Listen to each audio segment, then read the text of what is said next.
নমস্কার, কেমন আছেন সবাই? আশা করি সকলেই ভালো আছেন। আমি চুমকি, আরও একবার আমার চ্যানেলে আপনাদের সকলকেই স্বাগত জানাই। আজকের ভিডিওতে আমি এই সুন্দর ব্লাউজের পুরো কাটিং পদ্ধতি আপনাদের সঙ্গে শেয়ার করব। আর এই ব্লাউজের যে সেলাইয়ের ভিডিওটি আছে, আমি কিন্তু অলরেডি আমার চ্যানেলে আগেই আপলোড করে রেখেছি। এই ভিডিওর ডেসক্রিপশন বক্সে গেলেই আপনারা ভিডিওর লিঙ্ক খুব সহজেই পেয়ে যাবেন।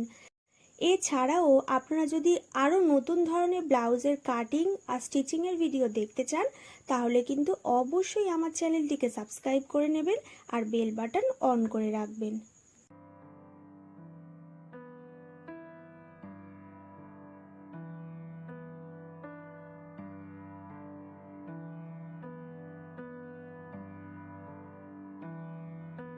তো প্রথমেই আমি লাইলিন কাপড় কাটিং করে নিচ্ছি। লাইলিন কাপড়টাকে মিডিল থেকে একবার ভাঁজ করে নিয়েছি, ভাঁজ লাইনটা নিচের দিকে রেখেছি। তো সর্বপ্রথম নিয়ে নিচ্ছি ব্লাউজের লম্বার মাপ। আমার এখানে ব্লাউজের লম্বা আছে 14.5 ইঞ্চি, তার সঙ্গে 1 ইঞ্চি আমি প্লাস করছি সেলাই মার্জিনের জন্য। এরপরে আমি নিয়ে নিচ্ছি ব্লাউজের পুটের মাপ। তো যেহেতু আমি ব্লাউজটা এখানে বোট নেকে বানাবো, তো পুটের মাপ যা থাকবে তার হাফ এখান থেকে নিয়ে নেব। আমার এখানে পুটের মাপ আছে 15 ইঞ্চি, তার হাফ হচ্ছে 7.5। প্রথমে আমি এখানে 7.5 ইঞ্চিতে পুটের জন্য দাগ দিয়েছি। এরপর এখান থেকে আর্মহোলের জন্য আমি 7 ইঞ্চিতে দাগ দিয়ে দিচ্ছি। এরপরে ছাতির 4 ভাগ নিয়ে নিচ্ছি। ছাতি আছে 34 ইঞ্চি, তার 4 ভাগের 1 ভাগ হচ্ছে 8.5। এরপরে আরও 1.5 ইঞ্চি এক্সট্রা মার্জিন রাখবো। এরপর আমি কি করব, এখান থেকে 1.5 ইঞ্চি ওপর থেকে এইভাবে আর্মহোলে শেপ দিয়ে দেব। কোমরের 4 ভাগ নিয়ে নিচ্ছি। কোমর আছে 32 ইঞ্চি, 32-এর 4 ভাগ হচ্ছে 8, তার সঙ্গে 1.5 ইঞ্চি সেলাই মার্জিন। এর সঙ্গে আরও 1.5 ইঞ্চি আমি এক্সট্রা নেব টেকিং দেওয়ার জন্য। তো কোমরের কাছ থেকে আমি জাস্ট আরও 1.5 ইঞ্চি এক্সট্রা বাড়িয়ে নিয়েছি। গলার চওড়ার মাপটা রাখছি 3 ইঞ্চিতে, আর গলার লম্বার মাপটাও একই রকমভাবে 3 ইঞ্চিতে দাগ দিচ্ছি। এরপর এটাকে একটা বক্স বানাবো আর গলার রাউন্ড শেপটা এখান থেকে দিয়ে দেব।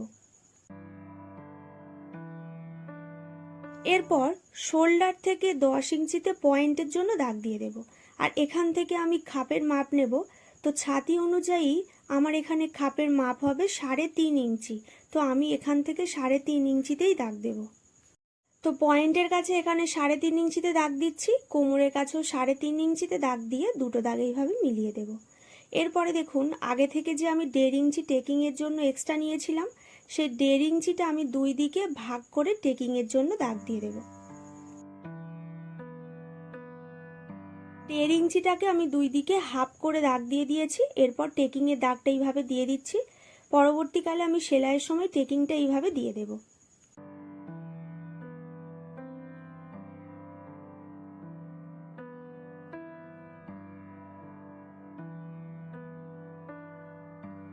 এরপর আমি তালপাট কাটিং করে নিচ্ছি। বোট নেক ব্লাউজের ক্ষেত্রে কিন্তু অবশ্যই তালপাট কাটিং করতে হবে। আর্মহোল থেকে 1/2 ইঞ্চি ভেতরে একটা দাগ দিয়েছি।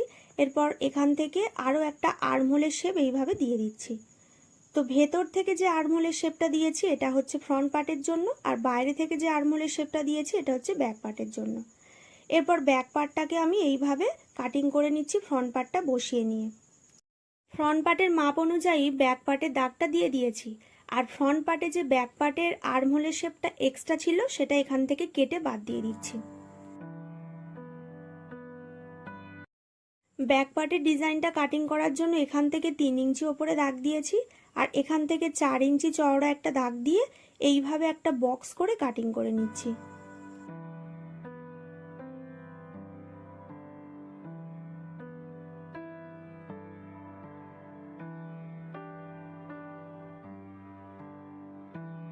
হাতার পাট কাটিং করার জন্য প্রথমে লাইলিন পাটটাকে ডবল করে এইভাবে ভাঁজ করে নিতে হবে।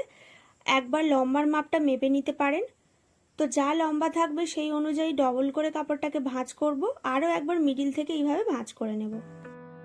সবসময় হাতার যা লম্বার মাপ থাকবে তার থেকে 1 ইঞ্চি এক্সট্রা নিতে হবে সেলাই মার্জিনের জন্য।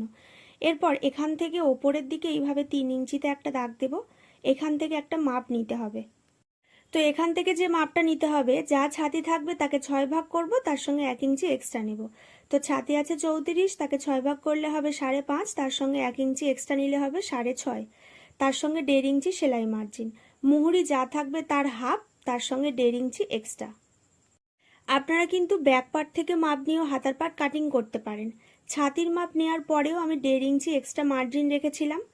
এরপরে দেখুন শোল্ডারের কাছে হাফ ইঞ্চি এইভাবে মুড়ে দেব, আর টেপটাকে ঠিক এইভাবে রেখে এই পর্যন্ত একটা মাপ নেব। আমার এখানে মাপটা এসেছে 6.5 ইঞ্চি, তার সঙ্গে 1.5 ইঞ্চি এক্সট্রা। আমি কিন্তু হাতার পাটেও নিয়েছি 6.5 ইঞ্চি, তার সঙ্গে 1.5 ইঞ্চি এক্সট্রা। এরপর আর্মহোলের শেপটা এইভাবে দিয়ে দেব, আর এখান থেকে এই দুটো পয়েন্ট এইভাবে জয়েন্ট করে দেব।